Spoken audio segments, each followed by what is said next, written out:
que el presidente de la República dé finalmente la orden de que cese el fuego.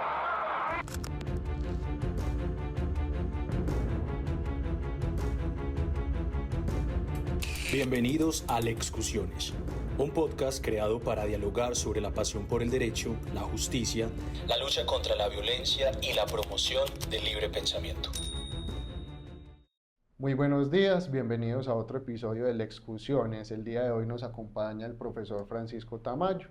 Él es abogado, profesor de Derecho Penal de nuestra Casa de Estudios, la Universidad de Antioquia. Además de eso es director de la Fundación Celdas con Dignidad, un apasionado de los derechos humanos y un defensor de los derechos humanos de las personas privadas de la libertad. Profesor Francisco, bienvenido a este programa, muchas gracias por asistir. Jason, buenas tardes a todo el auditorio, a todo tantas personas que han ido construyendo una comunidad alrededor de este programa. Muchas gracias por la invitación. Profesor, teníamos pendiente esta discusión hace ya unos meses, pero además de, digámoslo, en nuestro programa, pero además de eso es una discusión pendiente que tenemos como sociedad y como penalistas. Empecemos por decir cuáles son las condiciones de las personas privadas de la libertad en Medellín y en Colombia. Pues yo creo que históricamente no había existido una situación tan dramática hablando de las personas privadas de libertad con la condición de inocentes. Hablemos de las personas privadas de libertad en condición de medida de aseguramiento. Esto porque pues hemos sabido que hace un tiempo por decisiones político-criminales, pero también por decisiones de muchas otras entidades, estamos hablando de los sindicatos del IMPEC, la misma decisión de la Corte Constitucional que planteó pues esta idea decreciente de personas privadas de libertad en establecimientos carcelarios, fueron generando durante el tiempo una acumulación hoy escandalosa de personas privadas de libertad en condición de inocentes en estaciones de policía.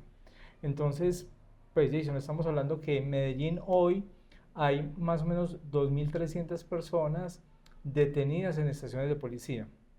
Estaciones de policía que fueron construidas e imaginadas para tener personas por un término máximo de 36 horas. Esto es sin condiciones de luz, sin condiciones sanitarias y sin condiciones, digamos, adecuadas para estadías que hoy tenemos comprobado en algunos lugares de hasta 5 años. Estamos planteando un asunto pues tan dramático que tenemos constancias de lugares de hacinamiento hasta de 1.152%. Hemos dicho y denunciado en muchos lugares la situación, por ejemplo, de la Candelaria. La Candelaria es una estación de policía puesta en el centro de Medellín, pero no obstante es una construcción que está reconocida como patrimonio arquitectónico. En el sótano hay puesto hoy más o menos 380 personas.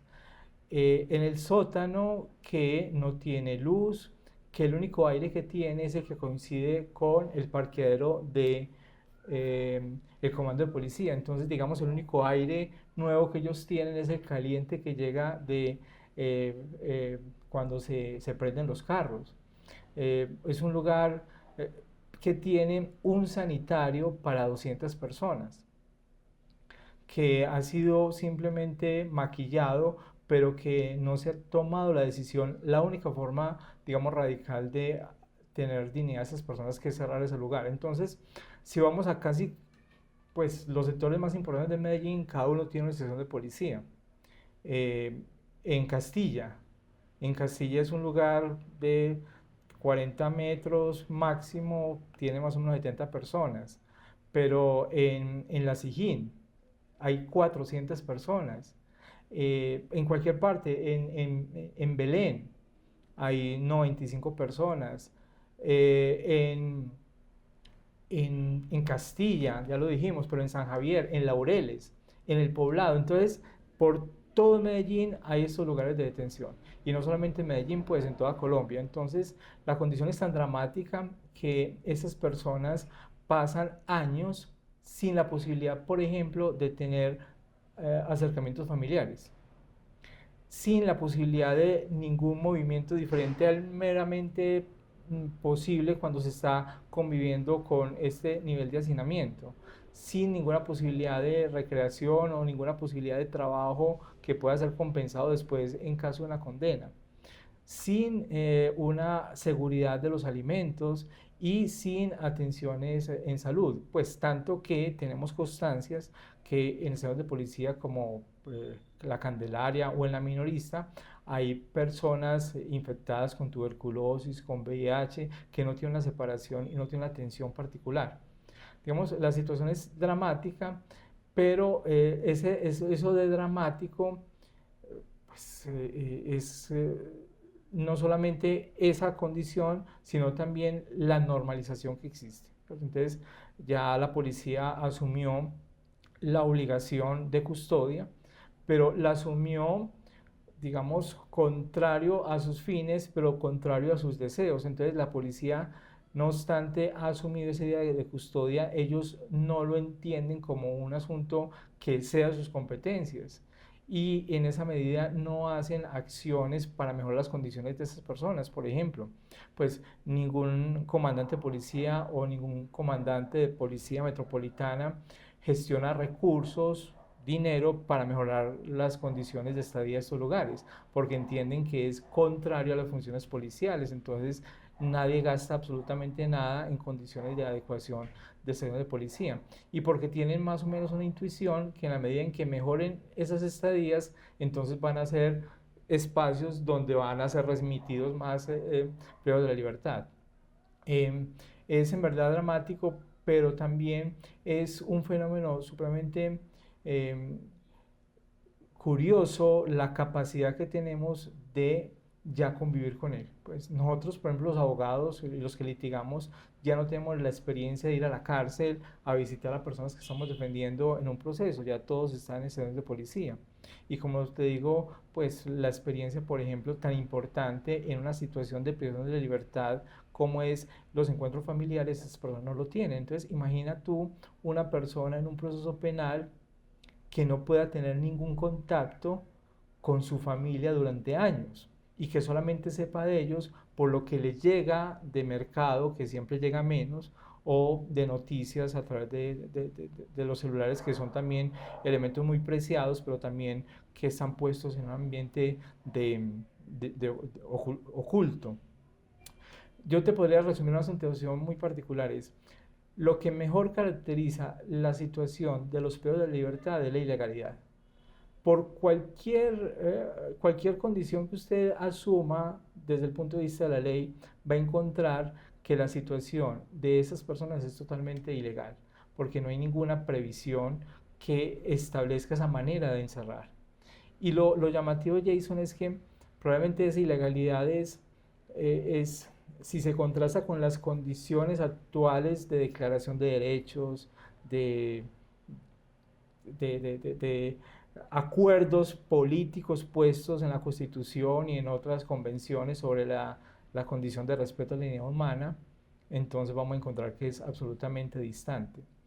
Absolutamente distante, porque hay una cultura también que la justifica básicamente bajo la idea de la sanción. Entonces, una situación bien particular es que probablemente la sociedad acepta eso porque entiende que el culpable, los cree culpables, lo merecen. Y esa sociedad olvida, primero, que estamos hablando de inocentes. Y segundo, pues que hay una condición muy valiosa en una sociedad que se quiera tener como moderna, es la comprensión de la dignidad. Y la dignidad es de tal valor, Jason, que inclusive quienes la han negado en otros no pierden la propia. Si una sociedad reconoce eso, que no hay razones para negarle la dignidad a ninguno, no obstante ese no lo haya reconocido, entonces empieza a generar condiciones de transformación. Porque ese también, que es tratado dignamente, aprende esa manera de tratar a los otros, o desaprende con las condiciones en que hoy sufre. Entonces, realmente creo que es una situación muy dramática. Uno se pregunta, frente a este panorama, ¿cómo llegamos hasta ahí? Me refiero a esto, las personas cuando van detenidas preventivamente, no, o sea, no caben, no es que caigan en un hoyo negro, sino que esa persona sigue viviendo, sigue existiendo, sigue comiendo, sigue necesitando de compañía, sigue necesitando cualquier cantidad de necesidades humanas que tenemos todos, ¿cierto? No es como si se borrara el mapa.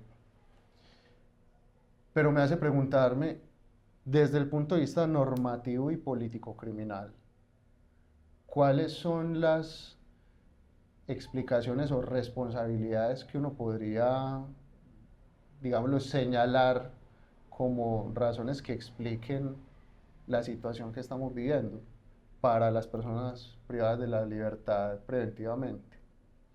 Pues hay cosas tan absurdas en en todo esto que, por ejemplo, no sé si recuerdas las discusiones previas a la ley 1709. En el 2014, después de una sentencia de la Corte Constitucional, se generó un debate importante frente a una norma que generara un alivio en términos de hacinamiento.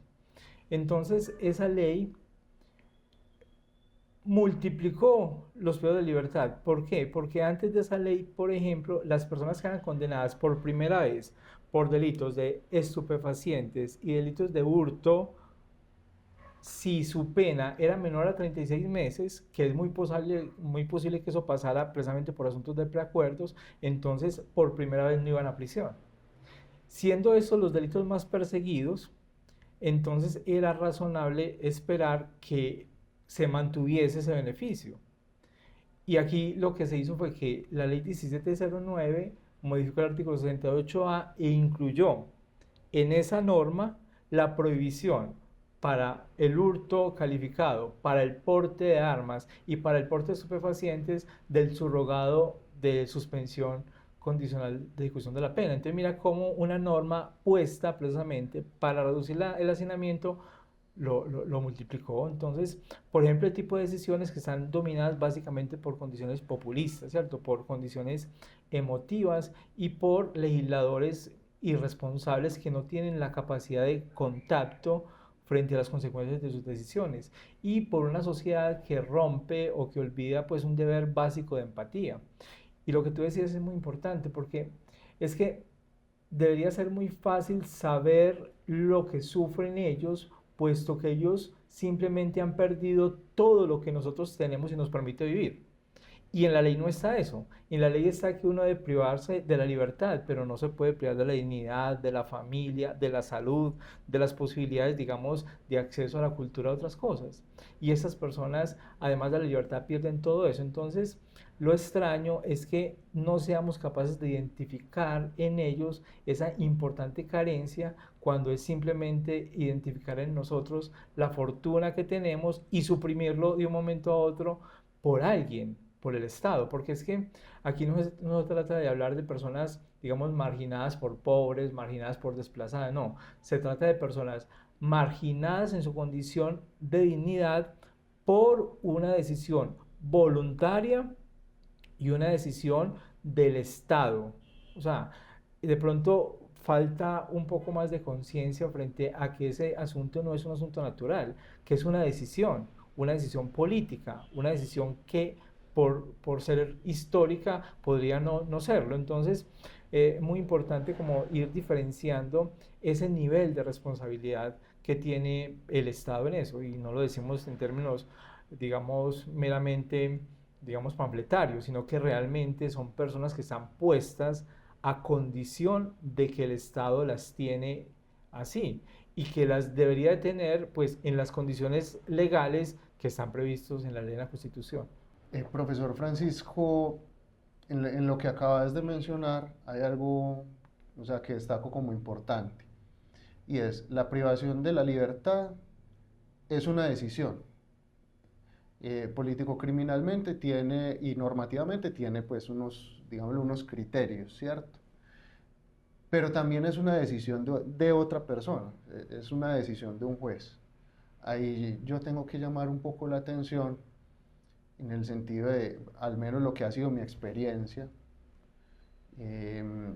dentro y fuera de la rama, en el sentido de a veces las justificaciones, las razones que llevan a imponer la medida de aseguramiento, perdón, son muy flacas, o sea, son delgadas. Y ahí, digámoslo, tenemos un problema grande en el sentido de que efectivamente no se realizan ejercicios de ponderación responsables, de que efectivamente no se lee al EXI, que efectivamente no se lee a las Cortes, en fin. Si uno va y lee a las Cortes, y si uno va y lee la doctrina, y si uno va y trata un poco de empaparse mejor de esos criterios, puede auxiliarse, digámoslo, de una manera más fácil para poder imponer las medidas. Pero llega un momento en que con todos estos criterios, la decisión la tiene que tomar el juez, igual. Tiene que atender obviamente a los criterios del código, tiene que atender al test de proporcionalidad en sus diferentes niveles, pero al final termina siendo una decisión humana. Mi pregunta, profesor Francisco, es, hombre, cuando se toma esa decisión humana, ¿qué es lo que debe tener en cuenta el juez? Es decir, me explico mejor, esa decisión del juez tiene que partir de qué papel, que es el que cumple el juez cuando impone esas medidas. Muy bien, porque es que la idea es que el juez, en un ambiente tan normativizado, logra distanciarse de las consecuencias de su decisión. Yo creo que el juez tiene que aceptar su responsabilidad y saber en qué contexto está mandando a prisión a una persona. Y entender que está vinculado a ese contexto y que es responsable. Y no estamos aquí hablando de actos, digamos, de ética pública o de ética de funcionarios, sino de responsabilidades funcionales. Porque el funcionario que impone a medida de aseguramiento debería preguntarse, y muchas veces se distrae con argumentos o nos distrae con argumentos, pero podría preguntarse si esa imposición de medida de aseguramiento en verdad obedece a razones cautelares o al final el juez no está tomando una decisión por una condena anticipada. Si esa decisión del juez no está de pronto un poco dominada por una idea retributiva más que preventiva desde el punto de vista estrictamente legal. Y también ese juez tiene que preguntarse hacia dónde va el que está mandando a prisión y aceptar que es su responsabilidad las condiciones para dónde va. Porque es que encontramos que los jueces, inclusive cuando en las audiencias se discute esto, se enojan diciendo que no son responsables del estado de cuadro inconstitucional, que es un problema del INPE, que es un problema de policía, que es un problema que ellos no pueden resolver y que ellos al final toman una decisión, pero que hay, digamos, unas autoridades ejecutivas que tienen responsabilidades en la forma en que se ejecuta. Pero es que eso es importante si todos no supiéramos realmente la precariedad a la que llevamos a la persona privada de libertad. Entonces, al juez, en un ambiente que hoy se mantiene, como por ejemplo el estado de cosas inconstitucional, tiene que saber que la decisión que está imponiendo no es una decisión, sino un camino certero de la persona mandada a prisión a condiciones de vejamen, a condiciones de tortura y a condiciones de maltrato. Y que esa situación crítica que todos tenemos y que ellos conocen, pues viola básicamente la Constitución. Entonces, desde el punto de vista, pues, digamos, funcional, creo que al juez le falta más ser responsable. Y no es responsable tal vez no porque no lo quiera, sino como una forma de autoproteger su conciencia moral.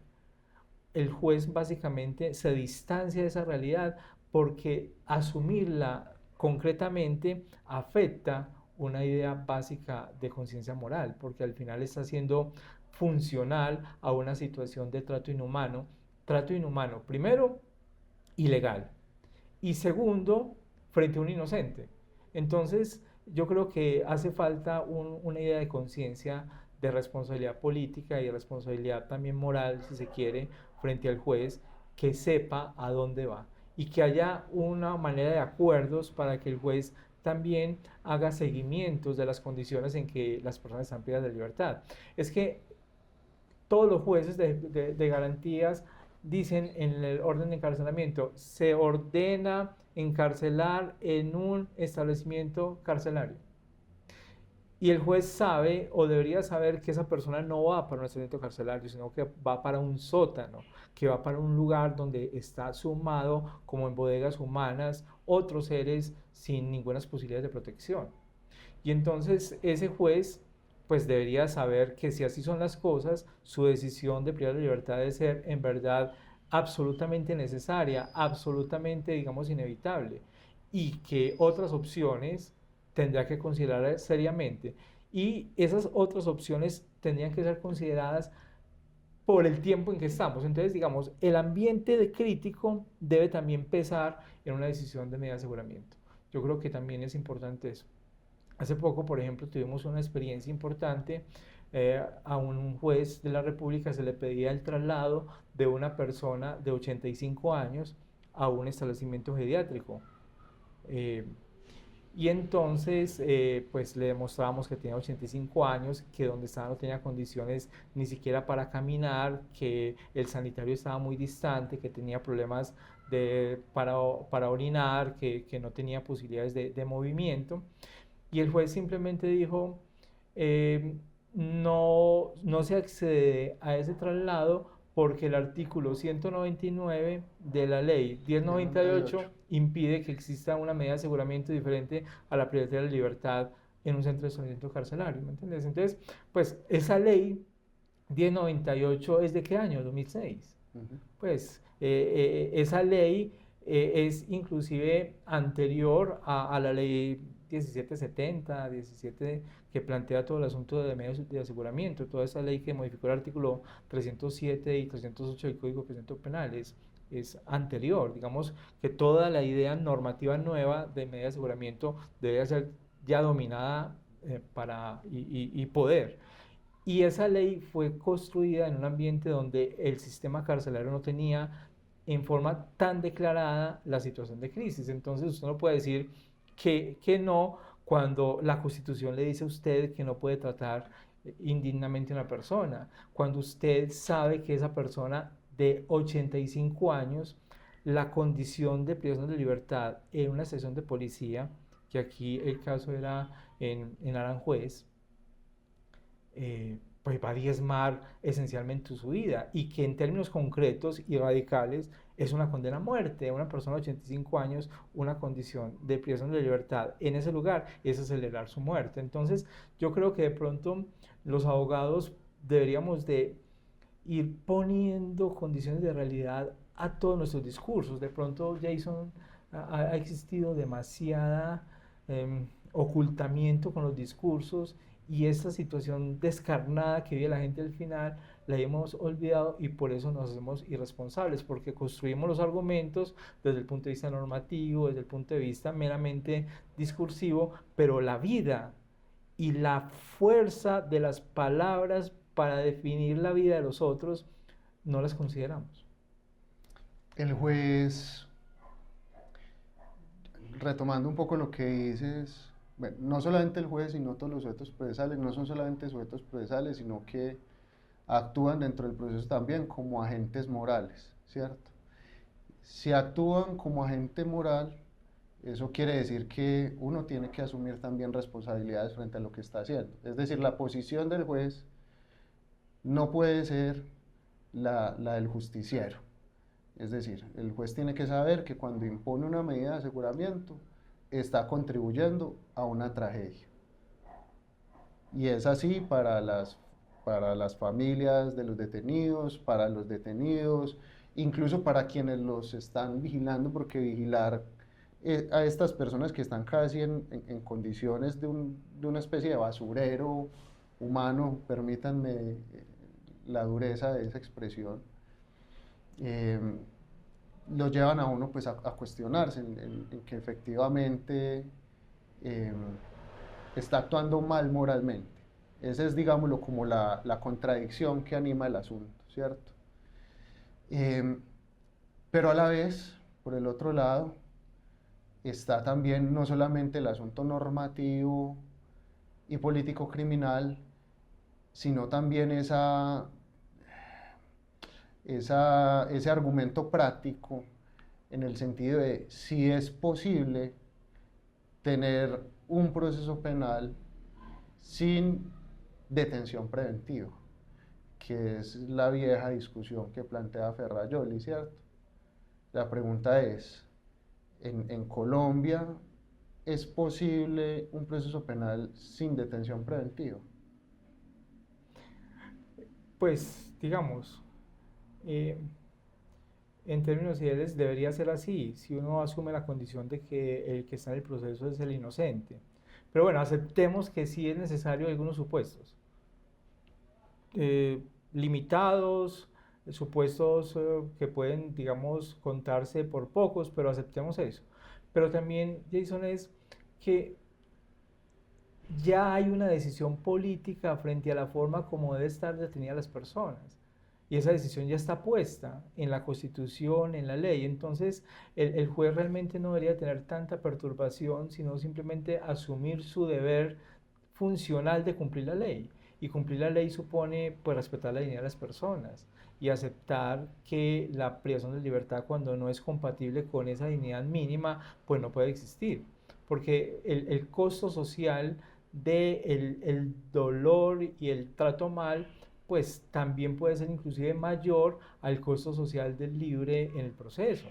Porque es que la prisión de libertad lo que educa en las condiciones en que estamos es educa en lo insensible, educa en la distancia, educa en la manera, digamos, como una persona puesta en condiciones tan vejámenes, condiciones tan precarias, cómo va a generar cuando está por fuera condiciones de empatía con su entorno.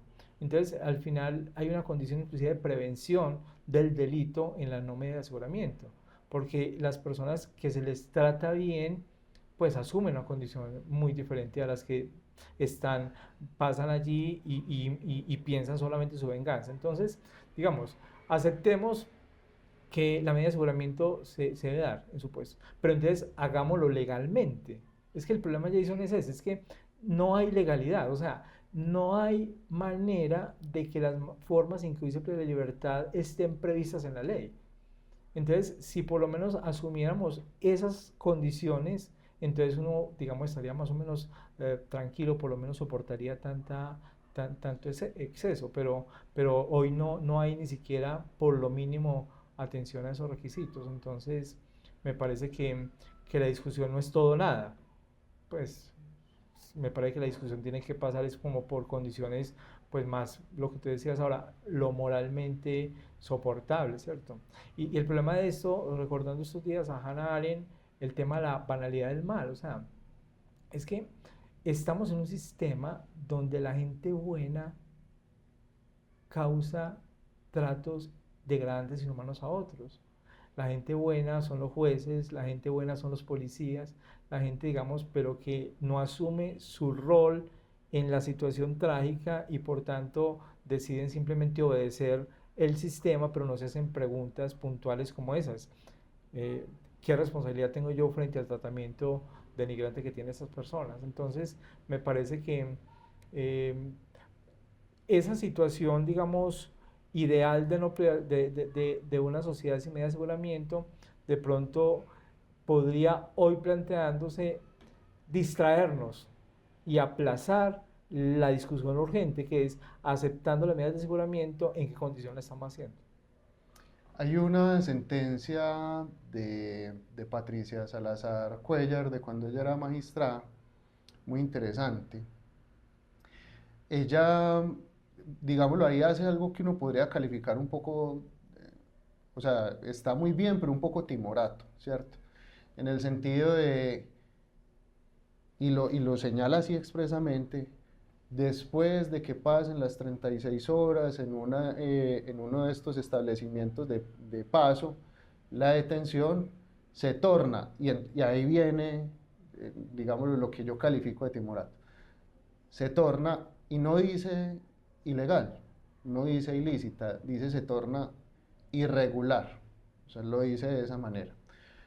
Yo creo que esa sentencia da la oportunidad de que los abogados puedan utilizarla pidiendo principio de igualdad para efectos de decir, hombre, esta sentencia nos está diciendo que después de 36 horas, pasadas las 36 horas, si esta persona continúa en un lugar de estos de paso, yo puedo pedir a mi modo de ver una revocatoria de la medida de aseguramiento. Yo creo que está constitucional y normativamente justificada esa posición, ¿cierto? Sin embargo, y esta sentencia salió hace ya pues alrededor de unos 5 años más o menos, y no me ha tocado ver la primera, o sea, ni siquiera la primera solicitud, ¿cierto? La pregunta es, bueno, y hay que decirle a los jueces, hombre, estamos fallando en estudiar, estamos fallando en argumentar, estamos fallando en saber que lo que estamos decidiendo de verdad más allá de lo meramente normativo.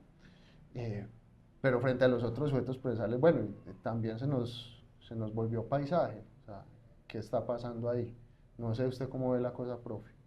Sí, pues no solamente la Corte Suprema de Justicia, en la Corte Constitucional, pues todas las sentencias que tenemos dicen expresamente el ambiente carcelario es un ambiente de infierno, o dice, leíamos, algunas cárceles deberían de ser camposanto, digamos, todo esto obedece, y el profesor Libardo Aliza lo planteaba muy bien, una especie de justicia liminal, una justicia que reconoce una precariedad, pero que no toma la consecuencia de eso, que es básicamente la interrupción de las condiciones, vía ¿qué? Excarcelación, vía cerrar establecimientos de detención, otro tipo de acciones que en una sociedad que asuma realmente el mandato del artículo 12 de la Constitución, pues debería hacerlo, porque es que la Constitución establece que no hay tratos crueles, inhumanos o degradantes, ni tortura. Entonces, claro, el tema, por eso se ha discutido tanto de si le ha hecho bien o no a todo ese sistema de declaraciones de la Corte Constitucional sobre el estado de cosas inconstitucional. Entonces, el profesor Libardo Aliza discute diciendo que es un poco absurdo que las decisiones para contener esa situación sean programáticas y progresivas, que sean a largo plazo y que olviden las acciones urgentes de quienes están en condiciones precarias al momento en que es requerido el tema, entonces, en que es requerido y puesta la denuncia de violación. Entonces, todo eso lleva a un discurso que al final lo que hace es asegurar el mantenimiento del estado de cosas, de cómo se mantiene, porque pone la solución en el tiempo, prometiendo mejores tiempos, pero es que quien está en condiciones de detención en la Candelaria, que te digo es un espacio supremamente precario, recuerda, un baño para 200 personas, no tiene o no debería tener la disposición para esperar que se hagan programas escalonados y a largo plazo para mejorar las condiciones de detención. Esto ha faltado precisamente un asunto básico de coherencia y de valentía y de una decisión política que puede darse por parte de la Corte Constitucional. La Corte Constitucional podría decidir, por ejemplo, en ambientes de excepción como el que estamos, para reducir condiciones de encarcelamiento, suspender la vigencia de el artículo 64 en lo que tiene que ver con el elemento subjetivo por la libertad condicional. Por ejemplo, decir, estamos en una situación de emergencia, es un estado de excepción en este ámbito, entonces aquí vamos a suspender la vigencia de esta norma para que los jueces de ejecución de penas no limiten el subrogado de libertad condicional por ese criterio, o suspendamos el artículo 68A para que las personas no pierdan la posibilidad de subrogados cuando son condenados por primera vez, ¿cierto? O condiciones más de avance. Por ejemplo, sabemos que hay personas que han sufrido detenciones en condiciones precarias. Entonces, inventemos una manera de construir eso como pena. Digamos, la idea de Zaffaroni que las penas crueles son penas, y en esa medida entonces la persona que ha estado en condiciones de privación de libertad con la intensidad de aflicción, pues no es la misma que está en condiciones de respeto, y por tanto tendría que tener una consideración en términos cuantitativos de pena, por ejemplo. Entonces, nos parece que la Corte Suprema de Justicia, pero en especial la Corte Constitucional, en esa estrategia de entender que la solución está dada a plazos, a programas progresivos, lo que ha hecho es distraer la solución y también olvidar el hoy de la persona que está en condiciones. Y eso, para terminar este punto, Jason, es porque hay una especie de aceptación del sacrificio. O sea, mira que inclusive en sentencias de la Corte, lo decía el profesor Ariza estos días, hay una aceptación de que algunos tienen que sacrificarse mientras se resuelven las cosas. Entonces, la Corte dice, mientras se resuelve a plazos y en términos programáticos la situación precaria, hay un sacrificio necesario los que están privados de libertad. Y por eso la Corte no reconoció el derecho a la libertad en condiciones o por condiciones de trato, de tortura, trato cruel e inhumano, porque acepta implícitamente que el sistema necesita ese tipo de sacrificios. Y ese sacrificio no es para una sociedad mejor, es para un Estado más fuerte, es para un Estado más dominador. Y de esa forma, en condiciones un poco discursivas, digamos, muy literarias, lo que hacen es servir a fortalecer la condición de dominio del Estado frente a las personas. Entonces, no es el propósito o el espíritu de la Constitución del 91, por ejemplo. En lo que acabas de decir, como yo lo veo, hay un problema de fondo, y es un problema que, digamos, que cuestiona la democracia constitucional y nuestra democracia, y es el problema del utilitarismo moral. O sea, según el utilitarismo moral, una cierta decisión se justifica si esa decisión beneficia a la mayoría, ¿cierto? ¿Cuál es el problema con esto? Que ese argumento no es sustentable en el marco de una democracia constitucional, porque resulta que esa minoría que está siendo sacrificada también tiene derechos, y la violación de esos derechos no puede sustentarse con base en ese argumento del bien de la mayoría, ¿cierto? En ese sentido, yo veo que ese telón de fondo toca a todos los que participan del proceso penal, que son tocados de una u otra manera, y me refiero no solamente a los sujetos procesales, sino también a las familias y también a la misma sociedad, en el sentido de no puede tomarse un argumento utilitarista moral como base o justificación de este tipo de realidades en el marco de una democracia constitucional. En ese sentido, ¿usted qué le diría a ese juez, a ese fiscal, a ese abogado y especialmente a ese ciudadano que creen que efectivamente se puede reivindicar ese sacrificio de esa minoría? Pues básicamente, y debe ser como una especie de postulado de nosotros que estamos en esta inicio o propuesta de conciencia, es pues la idea platónica de la lucha contra el olvido. Y básicamente es pedir que no olvidemos, primero, que el juez asuma que tiene mucho poder y que su poder no es solamente discursivo, sino que afecta esencialmente la vida del otro, y que ese poder puede llevar a condiciones muy precarias que se hace ilegales y desde ese punto de vista contradictorias con su función.